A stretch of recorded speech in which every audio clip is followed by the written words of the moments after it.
Je suis de naissance italienne, de culture française, de sexe féminin. Comment dire? Comment se décrire? Se décrire, c'est tellement prétentieux. Il y a des gens que le double sépare et il y a des gens que le double réunit. Voilà, moi je suis réunie par mes pôles. Bien sûr, Carla Bruni, la bellissima Carla Bruni, vous la connaissez, vous l'avez rencontrée sur la couverture de nombreux magazines féminins. Elle était l'un des plus célèbres mannequins des années 90. Elle s'est reconvertie dans la chanson et son premier album a été un triomphe. C'est vrai que cette Italienne du Piémont a la tête aussi pleine que bien faite. Alors je lui ai rendu visite dans son appartement, boulevard Saint-Germain, à Paris.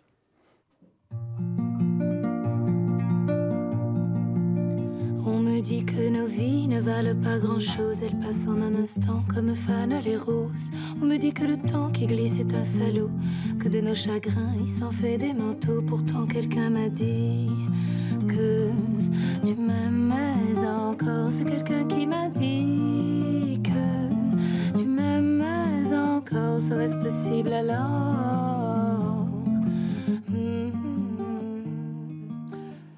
Carla, vous considérez-vous comme une immigrée ou plutôt vous considérez-vous encore comme une immigrée?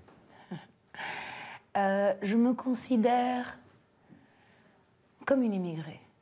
Mais je dois dire que c'est comme si j'avais plutôt changé de famille que de pays. Parce que je trouve la France et l'Italie particulièrement, pour moi qui suis piémontaise, qui est une région très française de l'Italie, très savoyarde, pour moi la différence a été pratiquement imperceptible. Donc je me considère comme une immigrée, mais dans le sens joyeux du mot, en quelque sorte, et pas dans le sens d'un changement de culture ou d'un déchirement. Et pourquoi, comment vos parents ont-ils décidé d'émigrer de Turin à Paris? Mes parents se sont déplacés de Turin à Paris dans les années 70, comme le faisaient beaucoup de familles italiennes du nord de l'Italie, parce qu'il y avait à ce moment-là en Italie des événements terroristes et politiques. Les fameuses brigades rouges qui ne menaçaient absolument pas les familles. Mais sur les brigades rouges, s'étaient greffés des mouvements mafieux totalement, simplement criminels, qui n'avaient pas d'objectifs politiques ou anarchiques, comme étaient au contraire les brigades rouges enlevées Aldo Moro. Mais qui faisaient des enlèvements. Mais les enlèvements n'étaient pas faits par les brigades rouges, mais c'était fait dans la même mouvance. Donc en fait, l'Italie était devenue, le nord de l'Italie était devenu un petit peu dangereux. Et à quel âge êtes-vous arrivé à Paris? Et je suis arrivée à Paris à 7 ans. À 7 ans, est-ce que vous avez ressenti ça comme une sorte de déracinement? J'ai pas ressenti un déracinement parce que nous nous sommes déplacés à l'italienne, c'est-à-dire on était au moins 20. Non. Oui, on s'est déplacés avec toute notre famille, notre grand-mère, notre tante, et les personnes qui travaillaient avec nous en Italie se sont déplacés aussi, donc c'était un petit peu comme des nomades. Je me suis même demandé si vous aviez émigré à Naples. Est-ce qu'il n'y aurait pas eu plus de changements pour vous que venir à Paris? Absolument. Alors là, vraiment, vous venez de souligner une énorme différence entre les Italiens du Nord et les Italiens du Sud. L'Italie, de façon générale, est un pays régional, donc est un pays dans lequel la région compte énormément. Donc effectivement, Turin et Naples, c'est comme si c'était deux pays différents, bien plus que Turin et Paris. Mais est-ce que vous avez gardé des souvenirs donc turinois de votre première enfance? Je pense que tous mes souvenirs se sont faits à Turin. Mes souvenirs, je parle des souvenirs dont on ne se souvient pas, donc ceux qui vous forment en quelque sorte. Parce que de 0 à 7 ans, je n'ai vécu qu'à Turin. Donc pour moi, ma structure principale s'est faite là-bas. Après, évidemment, les souvenirs d'école, les amitiés, les rencontres, l'adolescence, tout ça, c'est à Paris.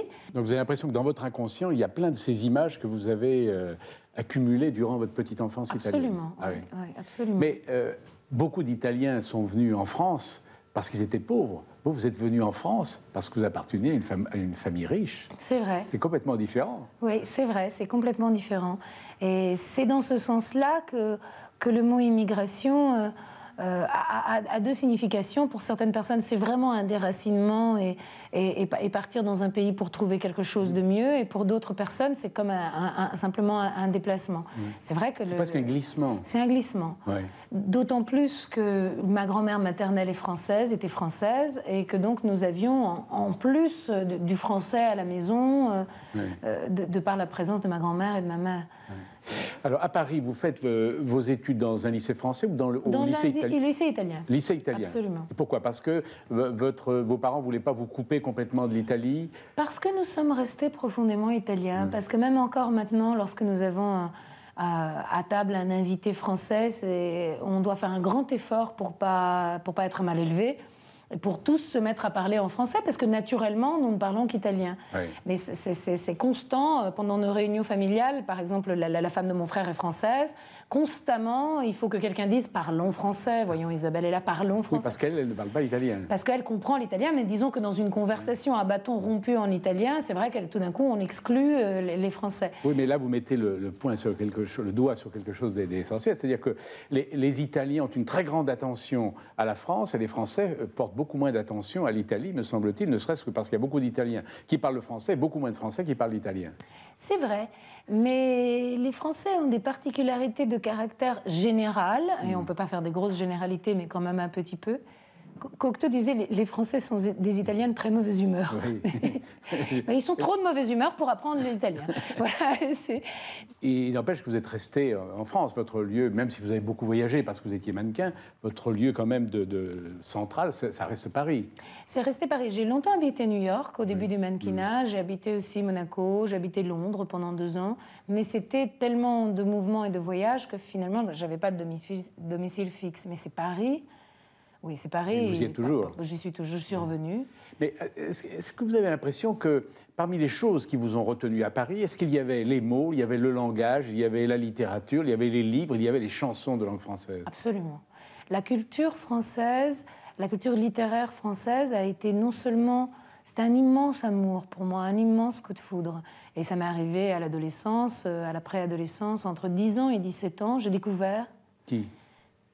Tout le monde, de Céline à Brassens, de Genet à Barbara, de Maupassant à Michel Berger, tout le monde. Ouais. Je me suis mis à tout lire, tout regarder, tout écouter, la radio, la télévision, mais beaucoup de livres aussi, et beaucoup de disques que j'ai commencé à acheter. En continuant de lire aussi italien et d'écouter italien aussi. En continuant de lire, d'écouter et d'étudier en italien, puisque j'étais encore à l'école italienne.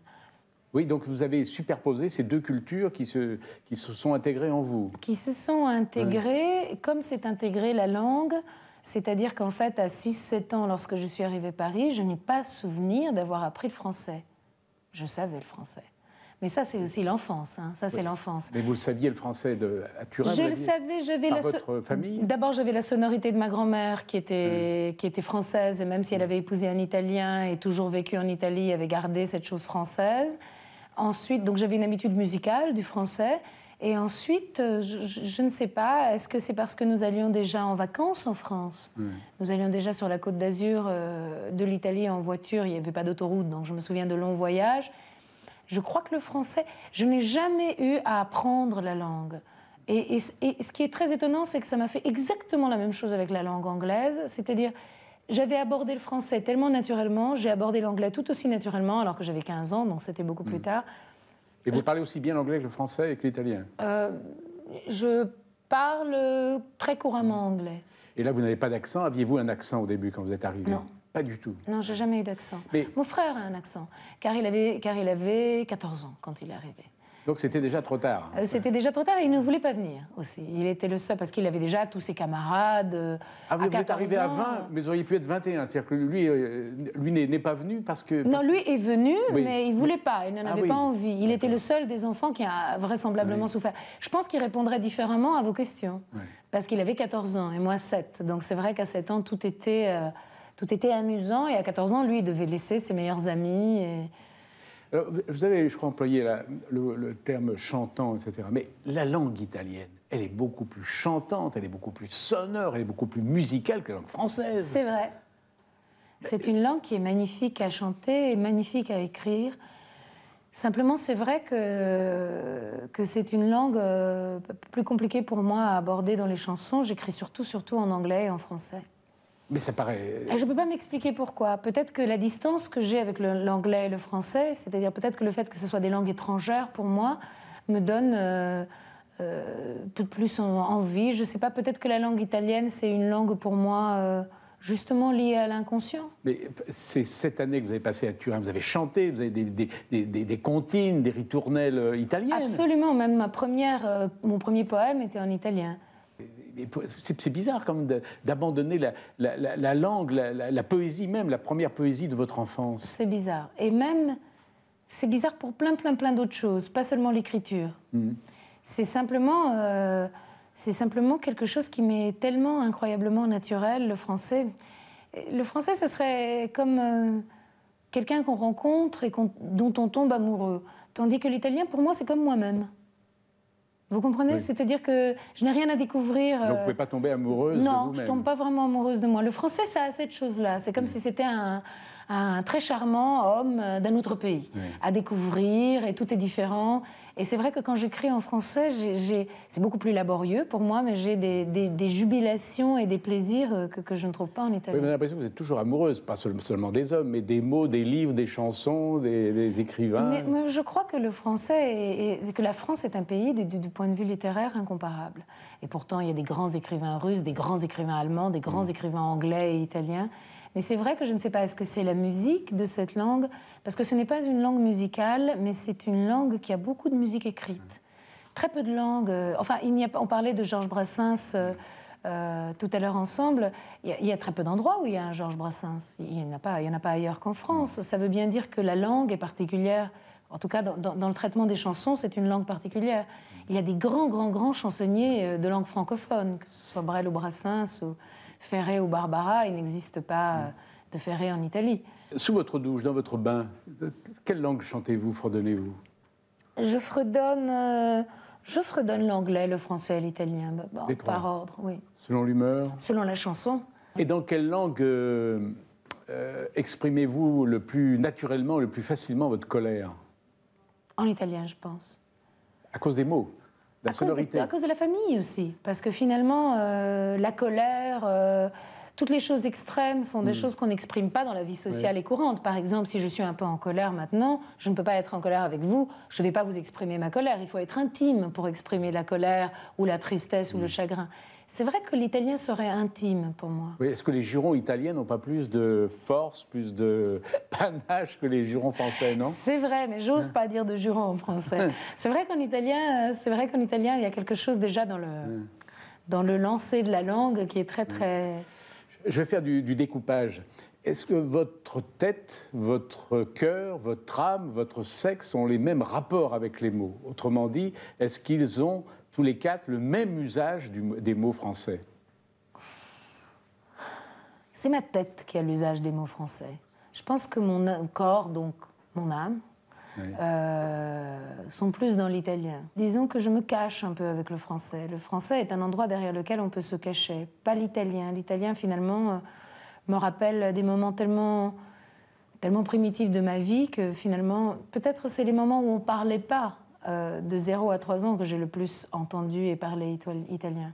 Vous consacrez une très belle chanson à l'homme que vous aimez, d'ailleurs c'est son prénom, Raphaël, et je vous cite, vous dites à un moment, en chantant, j'aime pas me permettre pas de chanter, c'est le tréma qui m'ensorcelle dans le prénom de Raphaël. Et donc je me suis dit, mais peut-être que ça n'ensorcelle d'autant plus que ce tréma n'existe peut-être pas en italien. Il n'existe pas. En italien, il n'y a pas tous ces jeux avec les lettres, il n'y a pas la même grammaire, il n'y a pas la même complication. Et alors, dans une autre de vos chansons, qui s'intitule L'excessive, n'est composée que de mots qui comportent un X. Alors j'ai explose, exhibe, désaxe, vexe, excède, extrême, etc. Il y a un ou deux mots qui ne sont pas en X, mais qui sonnent X. Donc la phonétique est X.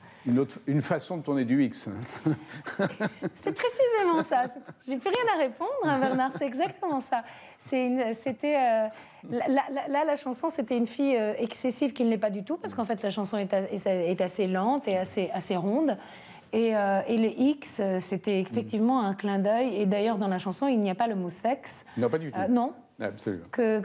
La seule allusion à l'X du sexe, c'est... certains sont excédés par ces excès que je fais et certains sont excités par tous ces X dans le texte.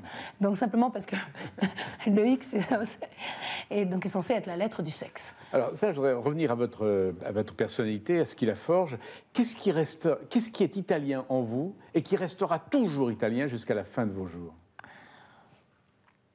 Je pense ce qui restera toujours italien, ce sera par exemple ma manière de rencontrer les gens. Ça, c'est vrai que je me sens très italienne dans ça. C'est-à-dire les clichés habituels. Je suis extrêmement facile d'accès, extrêmement sociable et extrêmement bavarde. Et donc tout ça, ça ressemble beaucoup à l'Italie.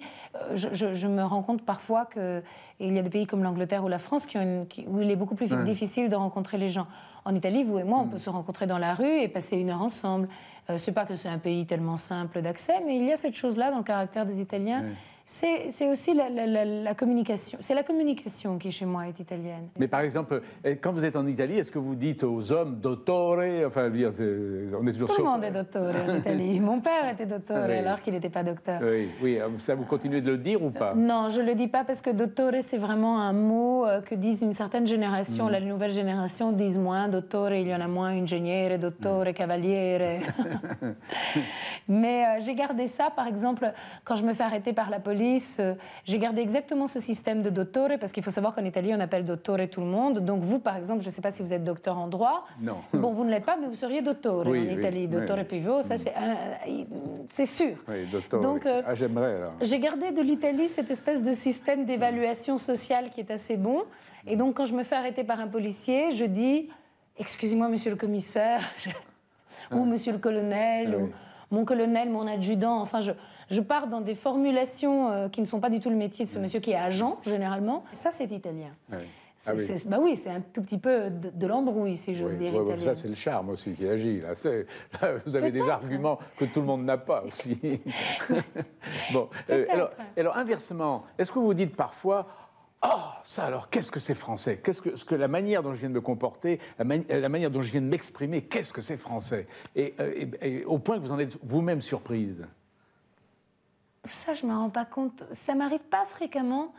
Je ne sens pas une telle différence de caractère. Disons que quand je rouspète ou quand je ronchonne, je peux me sentir plus que française, parisienne. C'est comme si le ronchonner était quelque chose de très parisien. Je peux me retrouver dans un taxi avec un monsieur et qu'on ronchonne ensemble de façon très parisienne pendant les 20 minutes du trajet. Parce que vous pensez que les Parisiens sont plus ronchons que les autres Français? Je pense que les gens dans les villes sont plus ronchons, simplement parce qu'ils ont une qualité de vie un peu plus difficile. Quelle est votre nationalité? Italienne. Et vous resterez italienne? J'ai une carte de séjour pour vivre en France. Et votre fils est français? Et italien. Et italien? Lui, il a le droit d'avoir les deux nationalités, puisqu'il est de mère italienne, il a un passeport italien et un passeport français. Et vous pensez que c'est une richesse pour lui d'avoir ces deux nationalités, alors que vous n'en avez qu'une seule? Absolument. Pour lui, c'est une richesse d'avoir ces deux nationalités.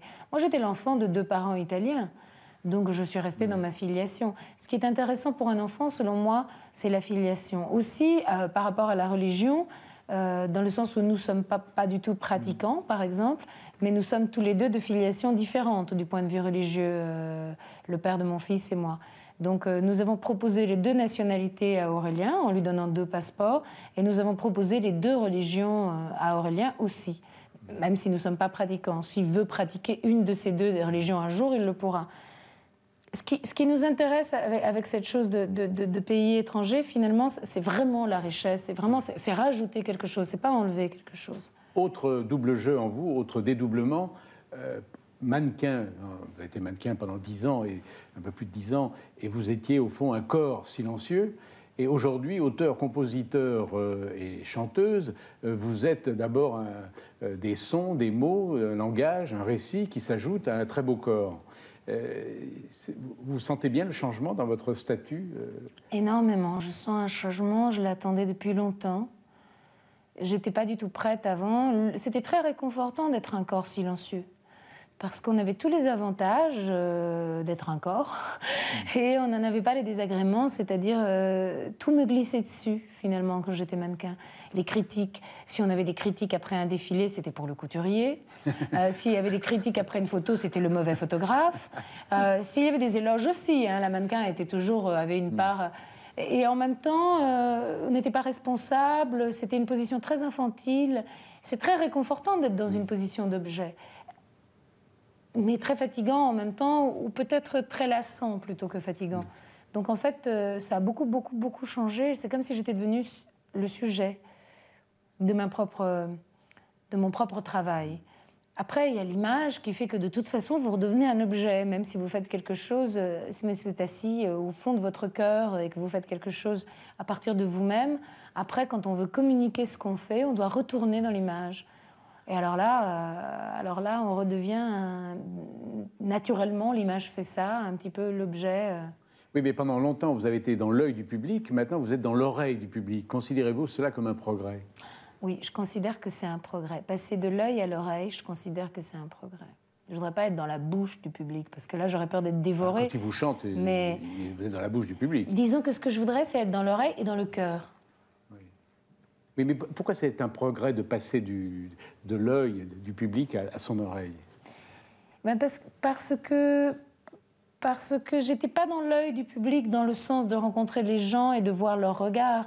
Non, j'étais dans les magazines. Oui, justement, mais je ne les rencontrais pas, les gens. C'était mon image qui était dans tous les magazines. Donc c'était ça. L'enjeu précis, il est là. C'est que l'œil amène seulement à l'image. Tandis que l'oreille amène à la musique. Et donc la musique, ce n'est pas de l'image. C'est dans ce sens-là où c'est très réconfortant de passer à l'oreille. Parce que l'œil, ça ne menait qu'à l'image.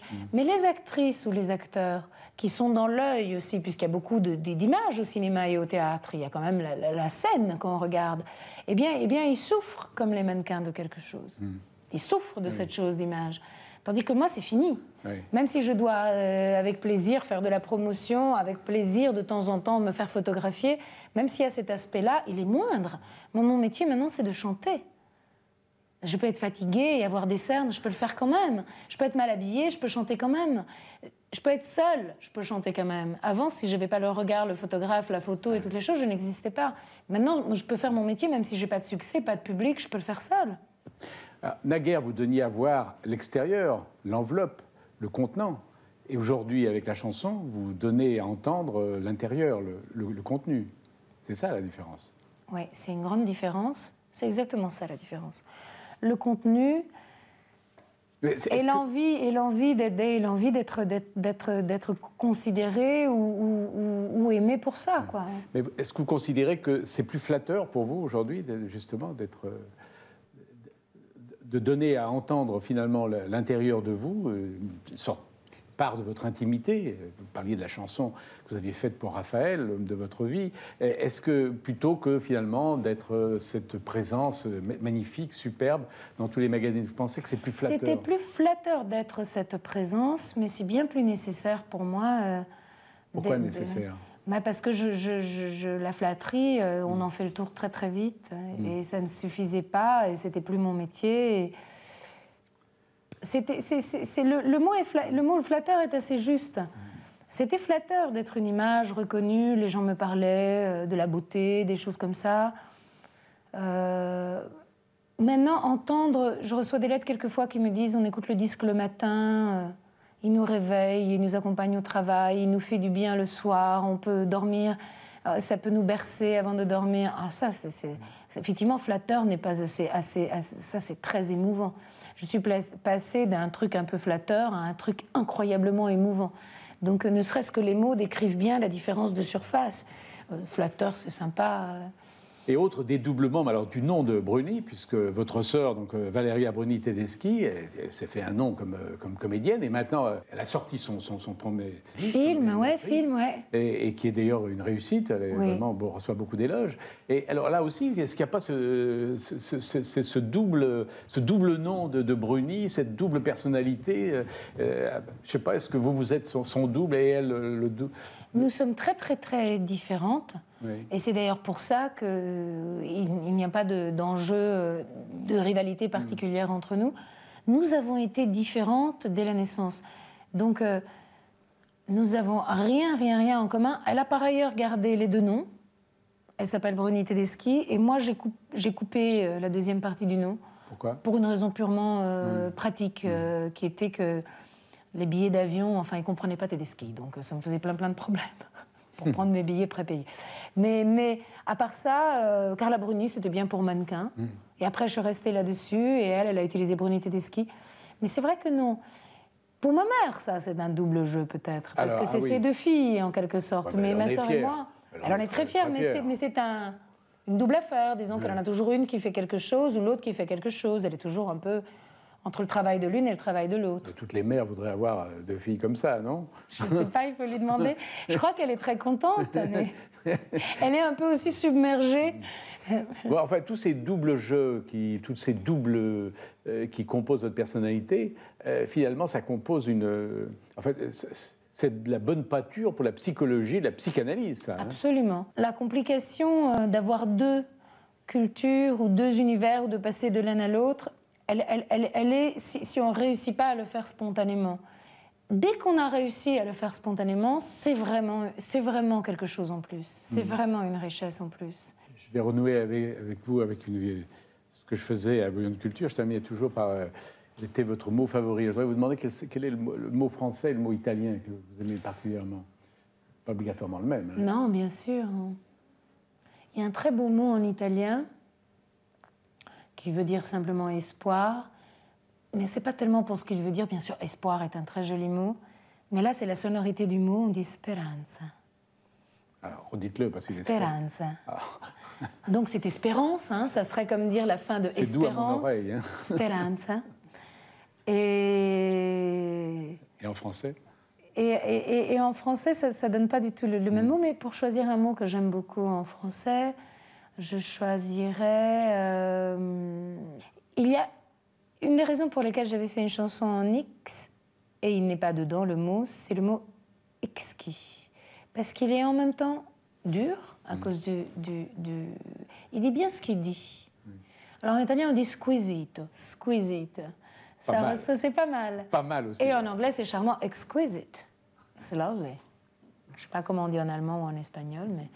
Non, exquis, c'est joli. De toute façon, le français, c'est vraiment une claque et une caresse. Ah bon? C'est doux, c'est dur, c'est doux, c'est dur. C'est une langue merveilleuse pour ça. C'est une langue fermée. Claque et une caresse, c'est doux, c'est dur, c'est un homme. Est-ce que le français est un homme? Ah non, le français est une femme. Ça se voit tout de suite. Je suis excessive, j'aime quand ça désaxe, quand tout accélère, moi je reste...